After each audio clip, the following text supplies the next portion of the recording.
Good afternoon. It's Monday, the 10th of November, 2025, just after 1 o'clock. Welcome to UK Column News. I'm your host, Mike Robinson. My co-host in studio today is Ben Rubin. Welcome to the programme, Ben. Thank you, Mike.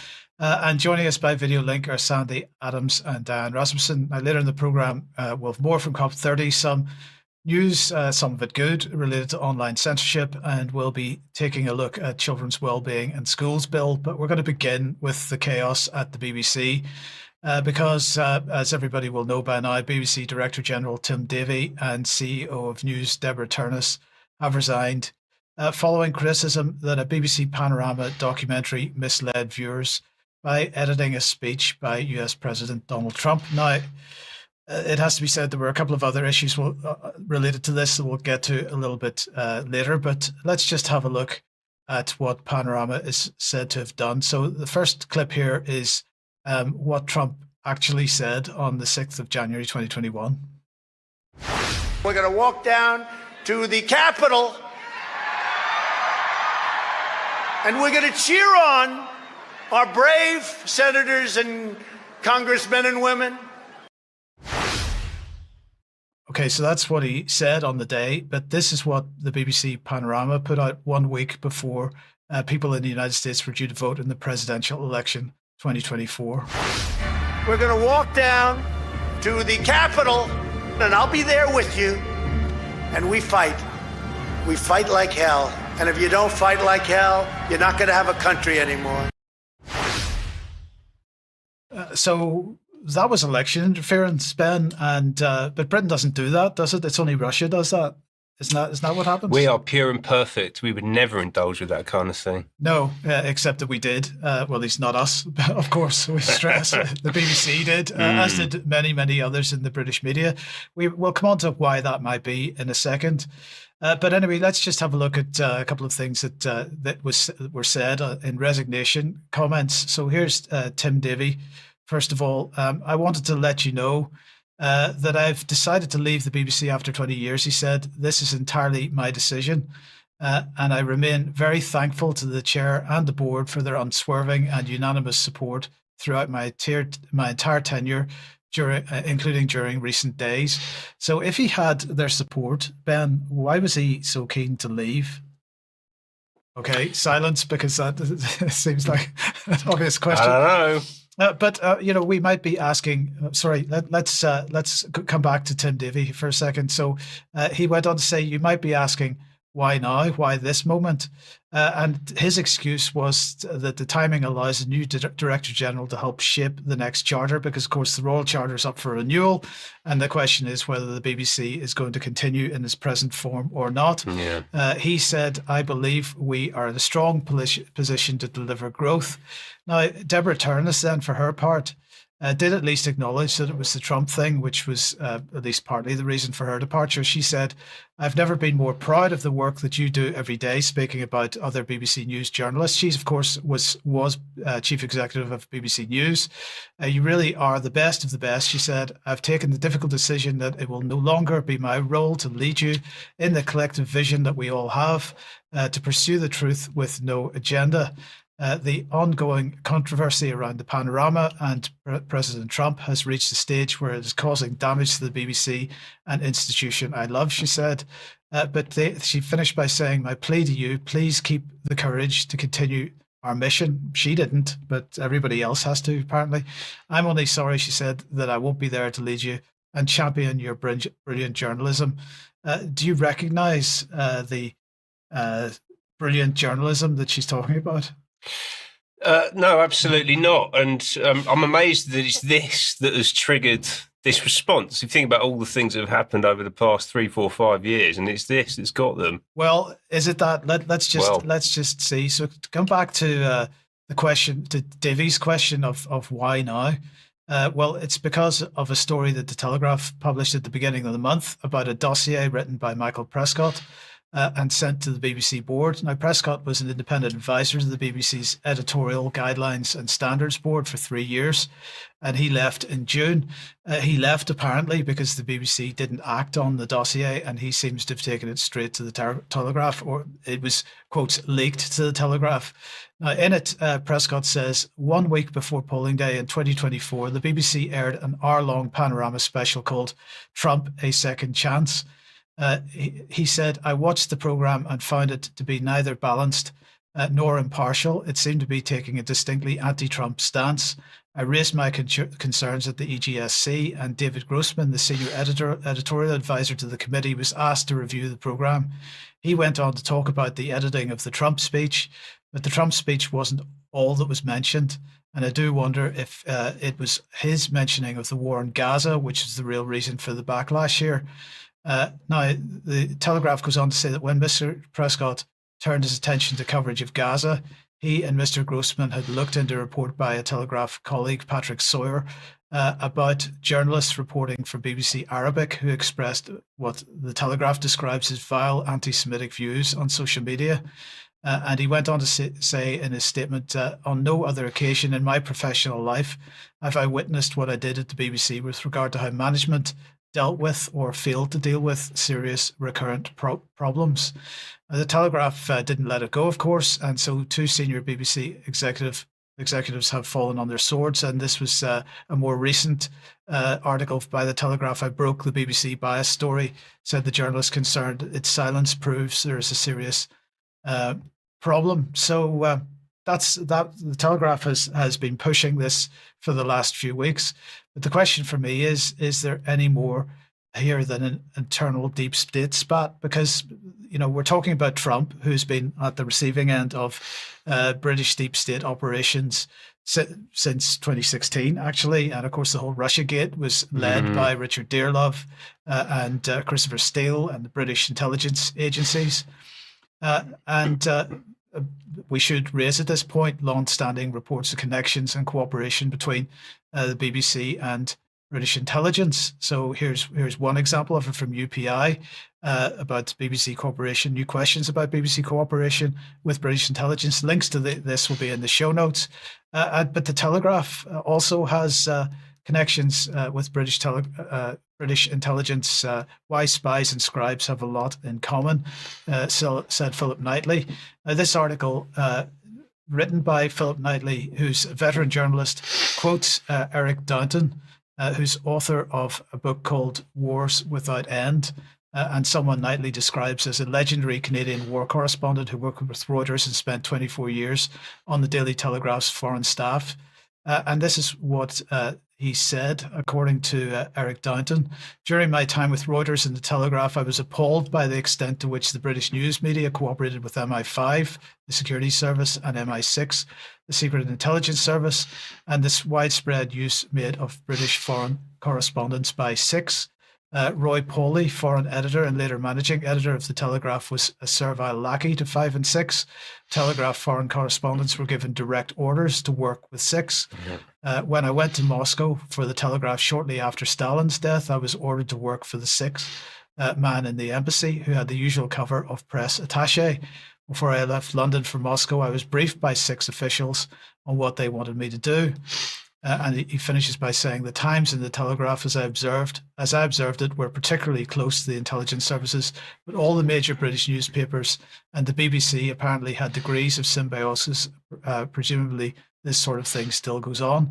Indeed, but not just with British intelligence, because at the beginning of the year, Mint Press featured BBC Middle East editor Rafi Berg as a CIA and Mossad collaborator. And so, the point here is, we have seen the media being used by the deep state for forever, in fact, and certainly 2016 to 2020, they certainly were pushing the Russiagate narrative with the full support of the British media right the way through that. And now we have this resulting in the resignation of 2 very senior BBC executives. And my question is this some kind of deep state effort to get control? I don't know the answer to that, but it's a question that needs to be asked. It certainly does. The next question that needs to be asked then Ben, is will Tim Davie go to Channel 4? Because, of course, they also have lost their chief executive, Alex Mahon, who resigned earlier this year, and they're busy searching for a new CEO at the moment. Maybe he can go there. I think Channel 5 is as well. Okay, well, I don't know about Channel 5. Three out of the four big broadcast networks. I couldn't find any evidence that Channel 5 had actually. Oh, right, okay. So, but anyway, nonetheless, these are interesting questions, and perhaps we need to be looking in these directions. Certainly, yeah. And there's not really that many people who can do these jobs. Like they are, as awful as the BBC is, it's quite a complicated thing to run an organisation like that. So finding people who've got the capacity to do it, and also be quite so heavily compromised by the intelligence apparatus and all the other stuff that they have to put up with is quite a tricky task. You might be looking at the deliberate controlled demolition of the British broadcasting system. It's quite possible. Yes. But what about public interest media in general then? Yes, well, I mean, this is a global issue, right? And we can talk about this controlled demolition idea a bit more in extra because I think there's something to that. But this is not just an issue that's at play in the UK. The war for the narrative really is the primary battleground of the global conflict. It's the reason why UK Column exists. It's why we've been doing what we've been doing for nearly 20 years now.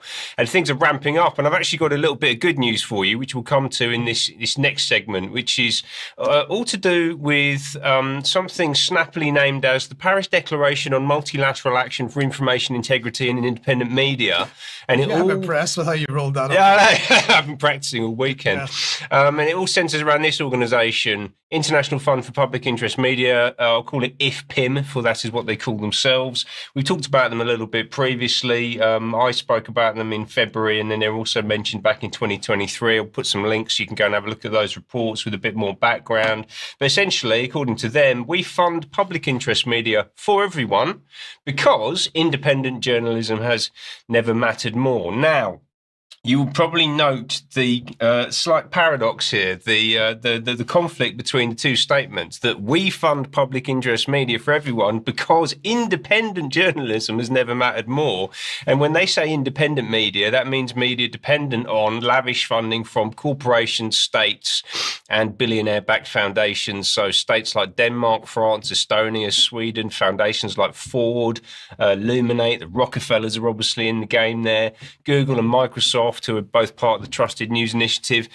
NED, yes, which was basically set up because it got a bit embarrassing when the CIA got caught funding all sorts of organisations around the world. So they just set up NED instead to do it for them. And last week, so this is who's behind IFPIM, this is paying their bills. Last week in Paris, Nishwant Lalwani, who's the chief executive of IFPIM, went on a grand tour to Gay Paris for a big handshake with Monsieur le Président Emmanuel Macron for a high-level conference where 29 countries adopted a new declaration, which I'll come back to in a minute. And Macron announced a further €10 million bung for IFPIM. This is an extravagantly well-funded organisation. And Nishant's boss, Mark Thompson, was there, former Director General of the BBC, amongst other things. He was beating the drum for public interest media, saying that reliable information is a public good. It needs to be supported and funded on that basis. That was important wording there. So reliable information is a public good. That was a key piece of the agreement that came out of the high-level conference. But he was also, interestingly, sounding a note of not just caution, but I would also say alarm about the fact that the information war is currently being lost. Let's have a listen. And be under no illusion, we are in a real battle here. And it's a battle which is currently being lost in most countries. My day job, as Amelie said, I run the international news organisation CNN. Before that, I ran the New York Times and the BBC. I want to say every day in my working life, I can feel this battle raging. It comes up every day. I talk to my friends in other international news organisations and domestic media in many countries. I've got contacts in many, many countries around the world. And by the way, not just the first world, but around the world. And with IFPIM, I see it. It's happening everywhere. And we are losing. Good, eh? Yeah, that is impressive. That's quite emphatic. Yeah. They, I should say, are losing. We are on the other side of that. And according to him, we are winning, which is fantastic, despite the fact that they've got gazillions of dollars to fund this whole thing. And the levers of power in CNN that he currently runs, he's the CEO and the editor-in-chief of CNN. There's no separation of powers there at all. It's an amazingly powerful position for him, right? Absolutely. And of course, it doesn't matter how much money you've got, you can't make the lies the truth. Well, this is the thing. It's a force of nature, the truth, as they say.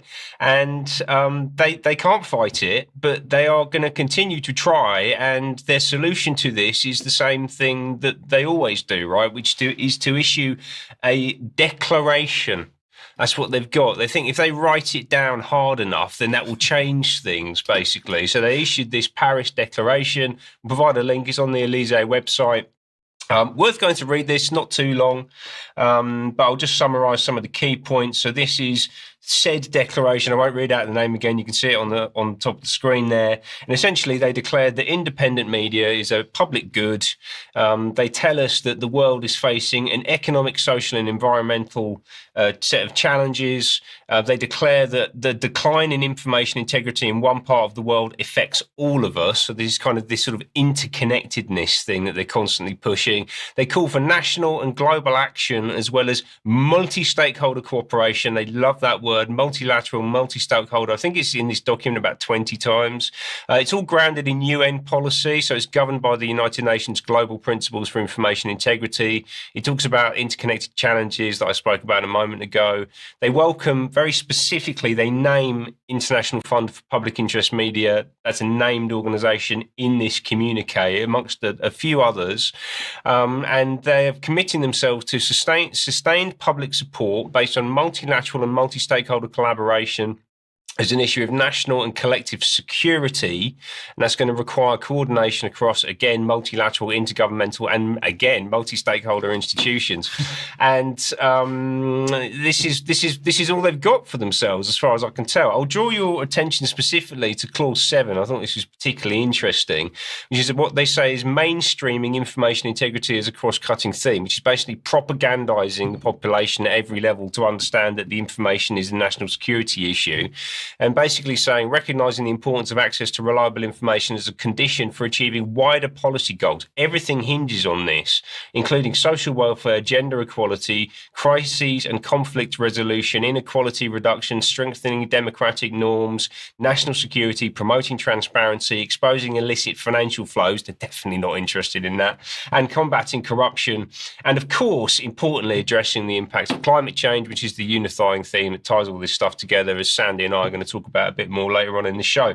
This is signed by 29 countries, including the French, Australia, Estonia, the Netherlands, Switzerland, Ukraine, and the UK. So we've signed up to this, obviously. They're going to be working in partnership with civil society, media, academia, all of them, of course, committed to media freedom. And they actually referenced a few other organisations. One of them was this one, which really tickled me. This is the Media Freedom Coalition, right? Because nothing screams media freedom more than clandestine groups of unelected officials sitting in dimly lit conference rooms deciding what is and isn't true. Just look at that picture.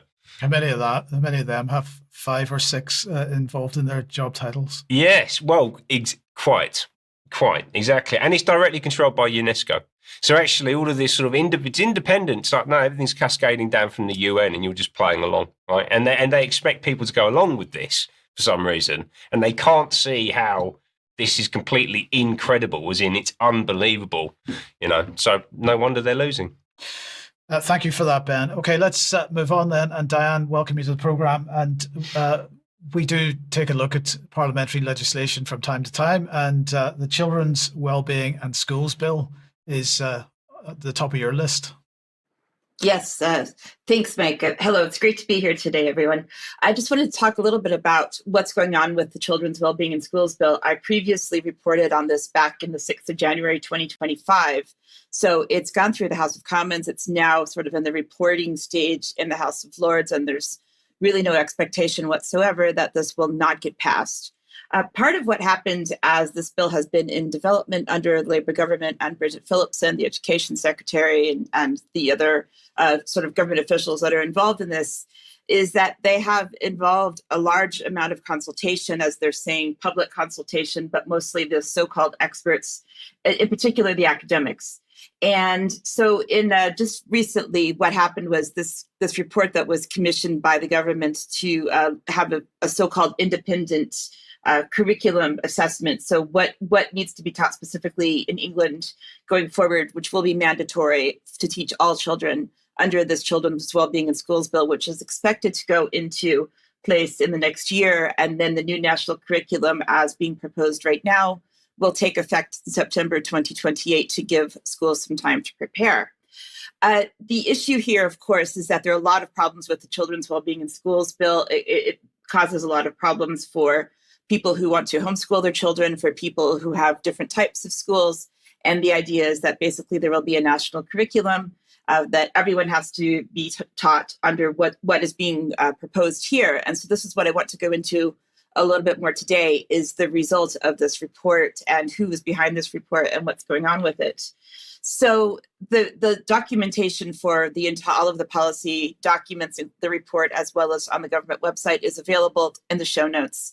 The final report is available here. This is the one that is led by Professor Becky Francis, CBE, who I'm going to be getting into later on in this report. But there's so much in this. It's a 200-page report with appendices and so on. So I want to kind of get at what they're saying is the basics of what they want to do with the school curriculum starting in 2028. But I have some aspects that I want to look at in particular, because there's so much to look at. But I think there are some issues that our audience will be particularly interested in. So looking at this, we can see the NGA, which is the National Membership Association for Governors, Trustees, Governance Professionals in England, State Schools and Trusts. What's going on here is that there are several issues that they have outlined by the NGA in this blog post, which says will take effect again in 2028. The first one is what's called a stronger focus on skills and non-core subjects. So we're not really sure exactly what that means, but if you look at it, it basically they're saying, well, we are going to be teaching things that are not maybe maths, English, things that would have traditionally been considered core curriculum are going to be changing. This includes building a more inclusive curriculum. So a theme that runs throughout the review's recommendations, as it says, reflecting the sector's desire for a curriculum in which every pupil can see their own life, culture, and experiences represented. This recommends updating all programs of study to better represent the diversity of modern society. So we're seeing the diversity, equity, inclusion agenda coming in already. Reforming exams and qualifications. So one of the things that they're talking about is having fewer exams, making exams maybe not so difficult because of the anxiety it causes students. So never mind the fact that exams have been around for so long and they are considered to be part of education. They want to, when they say reform them, they actually mean reduce them and make them a bit simpler for everyone, especially those who come from different backgrounds. Reducing high stakes accountability. So we don't need accountability. Apparently we need less. And then finally, they're talking about strengthening vocational qualifications, which includes a new third pathway, which they call V levels at level 3, which will offer new technical pathways. So if you go into the actual report, and those are the basics that have been outlined, sort of the major headlines is part of this. What they're saying when you go into some of the details about this is that they are applying social justice, which you can already see in what I've introduced with the diversity, equity, inclusion. They also actually admit in the report that England's performance in education has fallen over time, and they put in there, especially during the pandemic. If you look at our series that is ongoing with Hugh McCarthy, who's been uncovering the issues of lockdowns for what's happened during the COVID era, when we had children locked up and down in schools, that we can see there was a major impact on education and social development and just everything related to what was happening to the children and not being able to go to school. So it goes on to say that they have applied a social justice lens to all aspects of our work. It talks about it's not inclusive to have certain methods of assessment that we know about already. talking about we need to look at performance measures. Incentivizing particular behaviors may be beneficial, but also have unintended consequences. So now we're seeing the traditional approaches to behavior change might be looking at it a little bit differently. What is available, what is not available to students in terms of how they're being assessed from the traditional forms that we're all aware of. They also talk a lot about the rise of AI. We have to teach students how to use AI. They talk quite a bit about the climate crisis, bringing wide-ranging, urgent challenges to address. There's a lot of issue in this about the climate crisis, teaching them about sustainability, teaching them about, which would then be UN Sustainable Development Goals, of course. So that level of indoctrination with all of our schools going on. Talking about RSHE, which is the relationships, sex, and health education, which of course is the sexualization of children, indoctrinating them into sexual content and other things that we shouldn't be, in my opinion, showing to children, which a lot of people, including Commissioner Wood, have covered in detail as well and are continuing to work against. They talk about identifying and protecting against misinformation. So that's interesting, because what is misinformation? And now that we've just had this report about the BBC and what's happening there, this includes, for example, anti-vaccine campaigns and climate change denial is what they will be teaching students is misinformation, and as well as unverified claims online. Well, who's doing the verification? Is it full fact? Who's doing that? Who's doing that claiming? That's what we need to look at.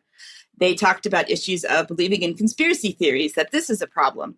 And so a whole lot, again, about the climate crisis and how this is all going to be put into the new geography curriculum about climate education and sustainability. So what's behind all of this? If we go back to Professor Becky Francis, who I said is has been heading up this report, let's look at her academic profile. She has a background, we can read her entire biographical statement there. She has published especially on social equality, social identities, and education. So the issue of identity politics, gender theory, longstanding interest in improving social justice within and support for state education. If you look at a few of her papers and her background here, I thought it was interesting to note that the UCL, which is her university, says that she has Sustainable Development Goals 4, quality education, and SDG 10, reduced inequalities, because all universities now have to report which SDGs they fall under at this point. And I've just got a few of her example papers we can go through quickly, just so that you can see the titles of some of these papers. A missing piece of the puzzle, exploring whether science capital and STEM identity are associated with STEM study at university. So this is her most recent paper, one of her most recent papers just from last year. Femininity, science, and the denigration of the girly girl. So hyperfemininity, feminine, masculine, all about gender again. Okay, so that's 2016. Back in 2013, we have the submergence and reemergence of gender in undergraduate accounts of university experience, gender and education. So how does gender emerge, submerge? I have no idea. We go on to the next paper, 2010, gender monoglossia, gender heteroglossia, the potential of Bakhtin's work for reconceptualizing gender in the Journal of Gender Studies. This was a funded project titled The Gender Subjectivities of High Achieving Pupils. And she was the principal investigator. And I had another video about Bakhtin, but I think maybe we'll look at that in extra time. We're running short on time. But basically, I just wanted to say that Mikhail Bakhtin was fundamental to the work that she is doing. He's been fundamental in developing educational theories. He was from Russia, and he is, in some circles, considered to be a Marxist.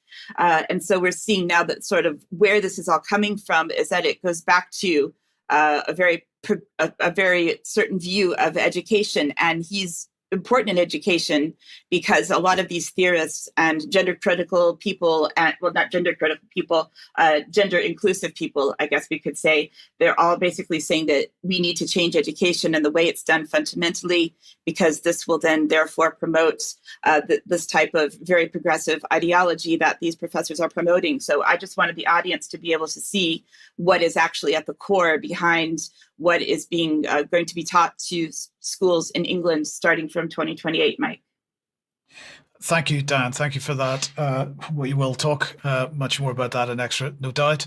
Okay, if you like what the UK column does, you would like to support us, you can do that by having a look at the relevant page. The link is on the front page of the UK column website. We do need your ongoing financial support. If you can't support us financially, please do at least share our material, because that helps defeat the censorship agenda, which we'll be coming on to later in the program. Okay, a lighthearted germ warfare tonight. Germ is asking his guest, "Why do men go bald?" I think Ben, you and I would like to answer.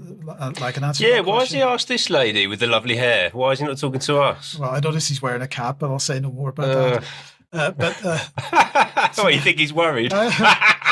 Anyway, tonight that's at 7 p.m. tonight at 9 p.m.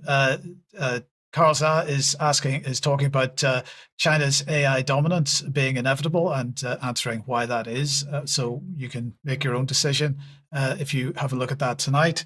The third episode of 1,000 Words podcast with James Dellingpole is up on the website at the moment. It did get some controversial comments in the chat box, got everybody going last night. So if you haven't seen that yet, do have a look. And Diane, very briefly, Cumbria against government betrayal. Yes, thanks, Mike. So the last 2 weeks, I've been to speaking at successful events, both in Newcastle and in County Durham just this past weekend. So this Saturday, I'll be speaking at another event in Cumbria, and all of these have been focusing on digital ID and raising awareness and community building. So I'm looking forward to seeing people in Carlisle on Saturday afternoon, if possible. Thanks. Okay, thank you, Diane. Now, let's move on then, and we'll stay on the topic of schools. But Sandi, welcome to the program. What happens if schools are locked down? Well, I wasn't really aware that this was happening until someone drew my attention to it. Someone from Norfolk, because their school seems to be preparing for lockdowns, and so are many schools in the UK. There are documents showing that UK schools have formal lockdown, or they call it evacuation or lockdown policies that explicitly state children will not be released to parents or carers while the lockdown is in effect. Now, this could create fear and anxiety amongst children and parents. It also gives the state agency over parents, which is a bit of a worry. I've included links, obviously, to this in the show notes. Now, can we go back to the other slide that you flagged up just there? Yeah, the organisation, which is the National Association of Schoolmasters Union of Women Teachers, UK, has guidance on school lockdown procedures, and they state, unlike fire procedures, this will most likely require evacuation to a safe area. The guidance applies to all schools in the UK, England, Scotland, Wales, Northern Ireland. The guidance mentions that the purpose is to protect children and staff from terrorist, extremist weapons attack until the police arrive, and more generally, where the safety of staff and pupils could be at risk. Now, this is all quite chilling, actually. A further guidance from Hampshire County Council entitled Guidance to Support Schools in Managing Lockdown Procedures says, in the case of any lockdown instance, schools are encouraged to communicate at the earliest opportunity with the local authority for advice on, sort of no release to parents. And obviously in some of these documents, it actually has a sort of a lockdown template that schools can use to go along with this. There's another a policy document from one school, King Edward Primary School, a nursery, clearly states under its lockdown policy, pupils should not be released to parents during a lockdown.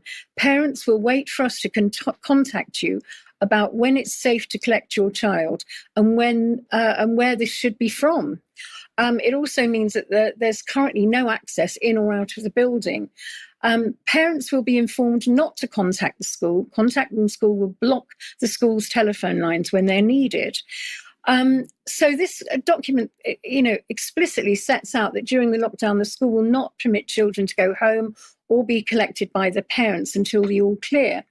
And if you look at King Edward's School document, I have included in the show notes, you'll see that there's a partner NGO called Transform, which is all about trusting in this plan. Which is a little bit, this is the slide for that one, and it's about together we achieve, trust, and it's all about trusting, and that was associated directly with the King Edward School in Norfolk's plan for lockdown. So. From a legal point of view, can a school refuse to let a parent pick up their child if there's an emergency? And according to this blog in a law firm called Frettons, absolutely yes. You're not. The school can dictate that you don't pick your child up from school. So the existence of these school-level policies means that the practice is not hypothetical. Individual schools do plan for the scenario that children will remain in school and are not released to parents during a lockdown event. And if you wish to assess, how widespread these policies are, you need to check your local authority guidance and multi-academy trust policies or your school handbooks, because, across the regions, England, Wales, Scotland, and Northern Ireland do see a consistency, but will have differences in the way they approach this. Now, several schools were involved in this. There is obviously King Edward Primary School and Nursery in Norfolk, Amblecote Primary in Dudley, Bow Community School in Devon, Welshpool High School in Powys, where parents may be instructed not to collect their children, and pupils will not be released to parents during the lockdown. And there's Singlewell School in Kent. So it seems like this is a real sort of a bit of a step too far, and it's predicated on an unknown threat that could even be manipulated. We don't know. And in any threatening incident, children need to be with their parents, in my view, and parents need to be with their children. So it's quite concerning. Thank you, Sandi. Okay, let's move on then to online safety. And, the Culture Secretary, Lisa Nandy, is usually rolled out when we start talking about these kinds of things because, of course, she is Culture Secretary, but she is apparently very scared about what her 10-year-old sees on the internet. Don't give him a phone then, Lisa. That would be the advice I would give. But anyway, Lisa is trying to convince everyone here that the Online Safety Act is fit for purpose, but that we shouldn't worry because the Starmer regime is ready to provide further legislation if necessary. Now, what of course builds this narrative? Well, let's have a look at this. This is from Civil Society. It's reporting that the Molly Rose Foundation, which is a long-standing campaign organisation for online safety legislation, has received £2 million of donations from Meta and Pinterest, both of whom were named in the inquest into Molly Russell's death. Now, Ben, my question to you then is, do you think it's appropriate for a charity campaigning for stronger regulation of social media platforms to be taking money from those same platforms? I think that might be a conflict of interest. Do you think so? I think it might be. The Molly Rose Foundation says that they also receive money from anonymous donors that they have decided that they're not going to acknowledge because they want to remain anonymous. So, okay, sounds legit. Okay. But in the meantime, I've got some good news for everyone because Full Fact is in financial trouble. Full Fact recently announced that it was urgently refocusing its fundraising efforts, according to this article, following Google's decision to stop funding it in January. Now, Full Fact criticized Meta last January, for ending its partnership then with fact checkers in the United States. And Full Fact are saying fact checkers have never seen a threat like this. So when we consider that Tim Davey, Mark Thompson was saying that the battle is lost. Yes. Is this yet another example of that? If social media companies are defunding fact checkers, and Full Fact considers that fact checkers have never seen a threat like this? I guess it is. Yeah. I mean, I struggle with these kind of communications. They've been making a lot of noise about this online. The CEO of Full Fact has been talking about this, as you'd expect, since it happened, right? But they got a big fundraising push going on. But I just feel in the background that they're still all kind of coordinating with each other. Do you know what I mean? I've no doubt. There's no reason. Like Google, they might not be giving you $1 million, but you're still working together.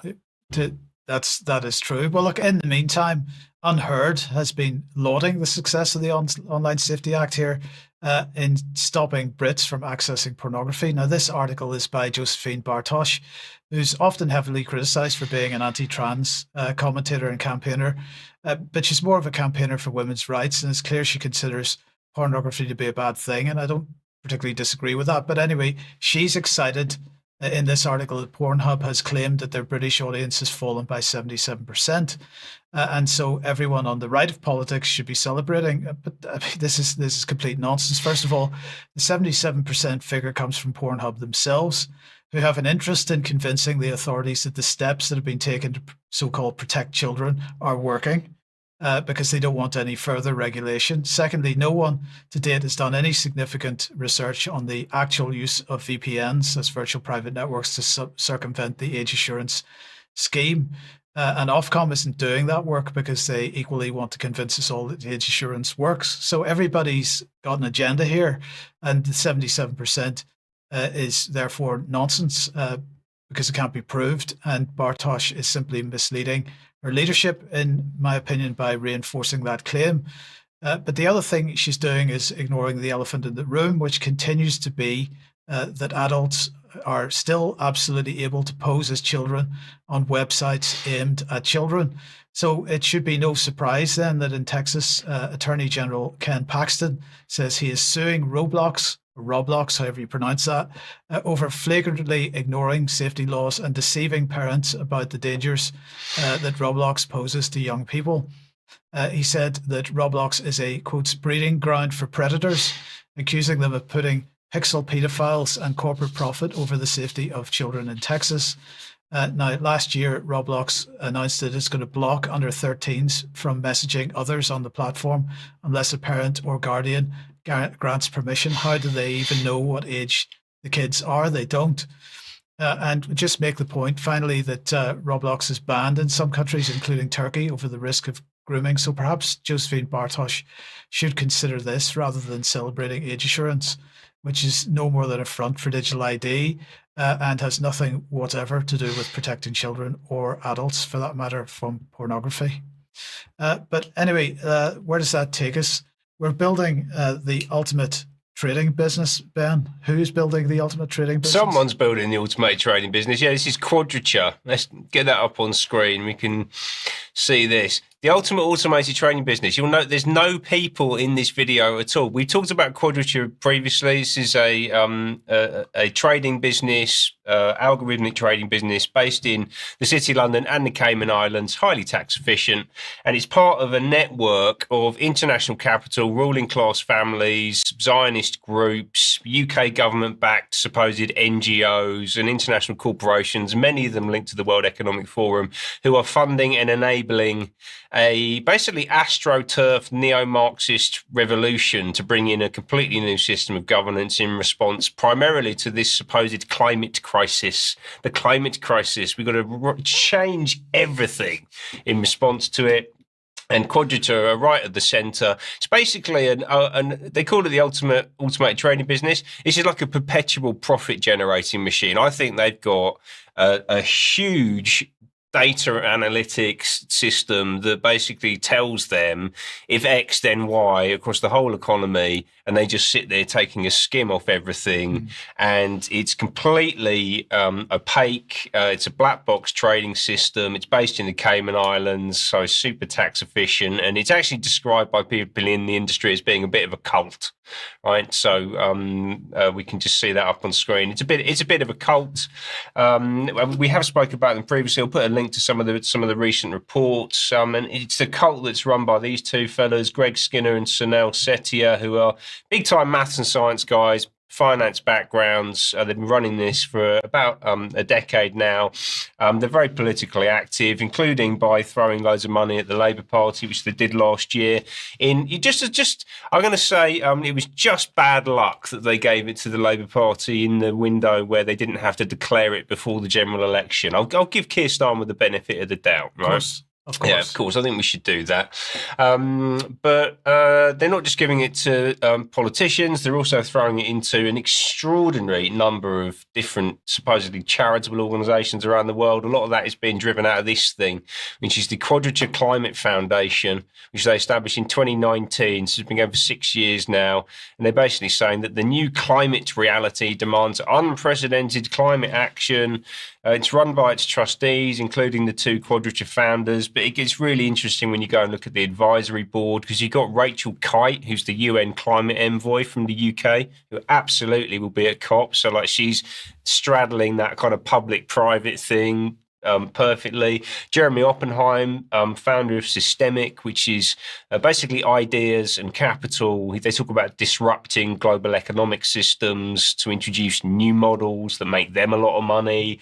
Danny, I'm going to say this wrong, Swiss Kandaraja, I think I got that right, who's the chief executive of something called the New Economics Foundation, which again is just neo-Marxist, statist rubbish. Like if you go and look at a lot of this, the material, it makes no sense from a kind of classic economic perspective. He's also was formerly director of the Royal Commonwealth Society. So a lot of this is very, very closely linked into the British Commonwealth. And as an extension of that, I think Sandy's going to talk about the Paris Climate Agreement in a minute.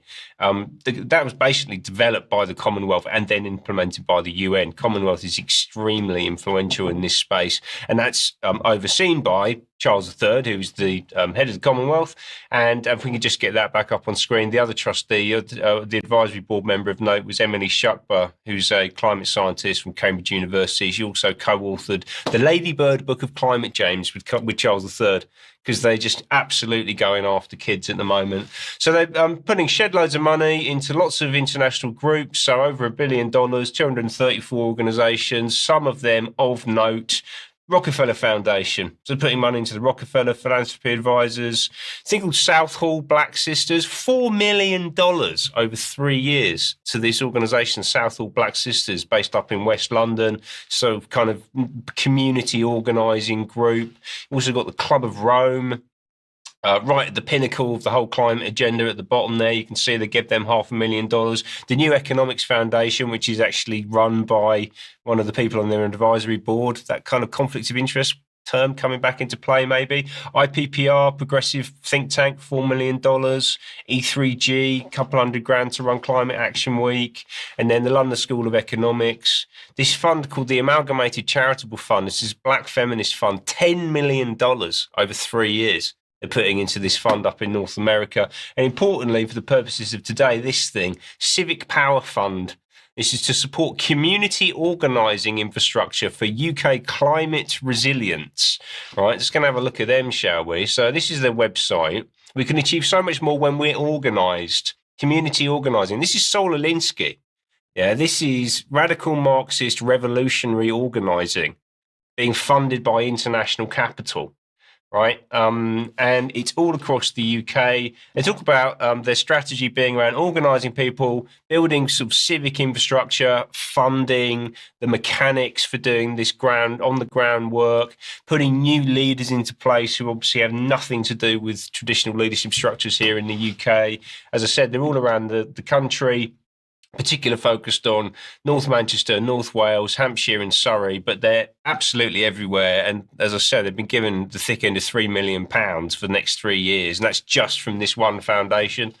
Let's have a quick look at the team, because this is where it gets particularly interesting, because this is a network ultimately. So we'll provide a link. You can have a look at it for yourself. The one that jumped out at me was this. You got Nick Lowles from Hope Not Hate, I think, or was it Hate Not Hope? I always get it mixed up, but they're backed by the Home Office. We're in their State of Hate thing every year, right? Like it's very clear what their agenda is, and they're in the same network as. Let's have a little look. Alistair Murray's the Director of External Affairs from KPMG, which is a strategic partner of the World Economic Forum.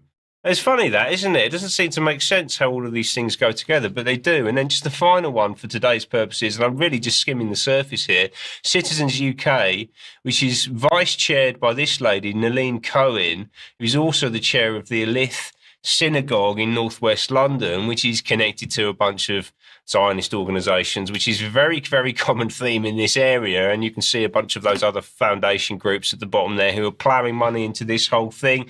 And just to summarise, let's just bring those back onto screen. You've got this Civic Power Fund, which is a neo-Marxist community organising group being lavishly funded by the Quadrature Climate Foundation, which is connected to the King and a whole bunch of other people, supported through the networks of Hope Not Hate, KPMG and the World Economic Forum and Citizens UK. Essentially, this is Zionism writ large, driving towards community organisation in the name of supposed democracy, but is ultimately driving what I think is going to be a neo-Marxist revolution, is what's coming down the track for us here in the UK, not just here, everywhere.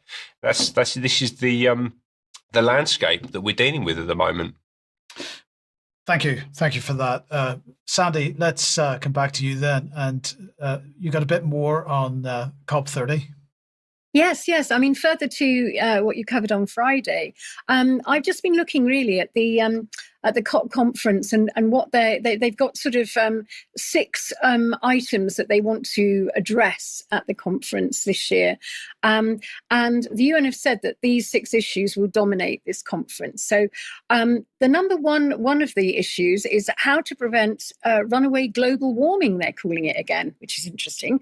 I thought it was climate change, but they've gone back to the 1990s and they're calling it global warming.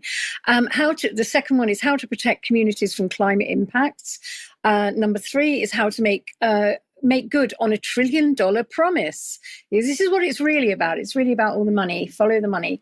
And number 4, how to leverage creative solutions to the climate crisis.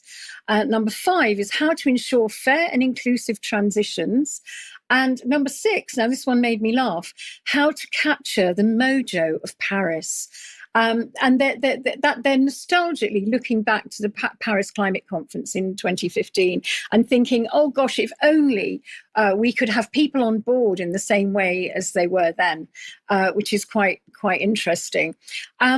Now, the Brazilian president, Lula da Silva, on Tuesday, he put forward his vision for how the Amazon rainforest should be protected, a future that didn't depend on donations from wealthy nations and large philanthropies, but instead included a major fund that paid countries to keep forests standing. Now, this is how they're going to do it. And he says, I don't want to say the word donation any longer, he told reporters ahead of the United Nations summit.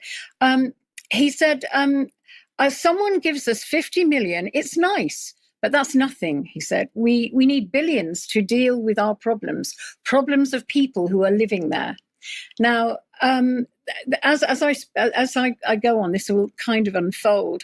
Now, his tropical, he's got this idea that they're focusing on basically they're focusing on the financial-isation of the rainforests worldwide, and this is a reason they've met at Belém, and it's a town very ill-equipped to deal with this huge influx of people. So the initiative, the Tropical Rainforest Forever Fund, is aiming to support more than 70 developing countries that commit to preservation so far. That's Colombia, Ghana, the Democratic Republic of Congo, and Indonesia and Malaysia. They've all joined. I've put all this in the show notes. Let's see in this next video how the UNEP program described the Forests Forever facility. Introducing the Tropical Forest Forever Facility, a new finance mechanism that puts real, lasting value on standing forests, giving tropical forest countries long-term incentives to continue their efforts to preserve these landscapes. We will raise 25 billion in sovereign investment and philanthropy, and 100 billion from private investors to create a 125 billion fund. This large-scale, long-term fund grows through smart, diversified investments, generating higher returns, with annual profits going to tropical forest countries at a fixed rate for every hectare of standing forest. With performance tracked by satellite technology, The Tropical Forest Forever facility will reward those who have slowed down deforestation below the world average and pay them to maintain their standing forest. So there you have it. I mean, it's very much about the financialization of nature, and who will benefit from that? Certainly not the people of Brazil. That's for sure. Now, I'd like to just draw your attention to this document, which is included in the show notes, and it's called The False Solution. And it's by Mary Louise Malig, and she's a researcher and policy analyst and campaigner, and she's currently the policy director of the Global Forest Coalition. I've put this in the show notes. I don't know if I mentioned that. She's written on the issues of trade, particularly the World Trade Organization and digital trade. So who holds the purse strings in all of this? Not the people who live in those forests, but a board dominated by the donor nations, corporate sponsors and multilateral banks. This is what the Rainforest Foundation UK and Global Forest Coalition are calling the false solution, a system that financialises nature, centralises control and sidelines Indigenous and local voices. Let's have a look at this. Step one is the countries apply to join the TFF, which is the Forest Forever facility. And satellites and data algorithms monitor their forest cover in real time. And if the canopy loss stays below a certain percentage, the country receives payment. A minimum of 20% of funds might go to the local Indigenous communities, but the rest flows through government ministries and investment funds. And so the concept paper says the facility does not rely on donor grants, but generates competitive market returns for sponsor investors. That means nature is being securitized and turned into a product with a financial yield. It's also worth noting that the fund will be likely to be hosted by a multilateral development bank, possibly the World Bank, giving supranational institutions new powers over sovereign and land management. Now, this isn't a grassroots stewardship. It's sort of governance by algorithm and big money corporations, public-private partnerships. And I'd just like to flag the 4 areas of control, which is really looking at the long how long this has been going on, because in the 1960s and to the 80s. This was actually just called development. This is before the United Nations got involved. And it was highways and dams and logging. And it was colonization by the World Bank and the IMF and USAID and the military of Brazil. And it was really about opening the Amazon for extraction. Now, in the 1990s, it became sustainable development. And that was backed by the UN treaties, Agenda 21, the Earth Summit, Club of Rome. And that was all about globalist environmental governance. Now, we got to the 2000s, and it's climate and biodiversity protection, which is, again, it's Agenda 21 or 2030, carbon, markets and land use restrictions, and to monetize ecosystems. And then from 2015 onwards, when we had the 17 sustainable goals, it's net zero, ESGs, SDGs, WEF, BlackRock, World Government, and the IMF and the World Bank. Again, digital carbon accounting, green finance, greenwashing, carbon offsetting. And this all consolidates in the technocratic control and over the economies of the land and of the people. So this is all about greenwashing, and who makes the money? The banks do, and the big boys. Now, I just want to go to Ed Miliband, because this made me laugh a little bit. Ed Miliband, he looks like he's tearing his hair out here. He's at the climate conference, and he's saying giving up would be a betrayal. Miliband says that 1.5 degrees C target still is alive before the COP conference, but it would be really funny to just listen to his little interview with Sky News, because he's clearly worried about all this. So if we could just have that clip, please. Ed Miliband, who joins me now Secretary of State, is this a tougher gig than usual? To lots of your political opponents and quite a few voters, you're seen as the guy who's sort of putting up bills, net zero is expensive, and he now to fly to Brazil to a climate summit. I can see the headlines being difficult for you. Is it hard? Well, I actually don't buy that's where the public is. That's where sections of parties in British politics are. But I think what people know is that energy bills went up and have stayed high because of our reliance on fossil fuels when Russia invaded Ukraine. The right way to bring them down is to drive forward with low carbon, homegrown energy that we control. That's what this government is rightly focused on. And I think what you see here at COP, frankly, is countries carrying on moving on clean energy because they see it as a massive opportunity for jobs. They see it as a route to energy security, and they believe it's the right thing to do for future generations as well. But give me a sense of the feeling, because you're in corridors that I'm not permitted in. I mean, the Prime Minister spoke about that consensus fracturing. Obviously, the position of the Trump administration and America's attitude, it has had, I can feel some of the heat coming out of this process and a feeling that the momentum is possibly being lost. And your plans don't really work unless everyone else is on board too. How concerned are you? Well, look, first of all, we're doing the right thing for Britain. 400,000 new clean energy jobs as a result of our plans by 2030. It's the right way to get bills down.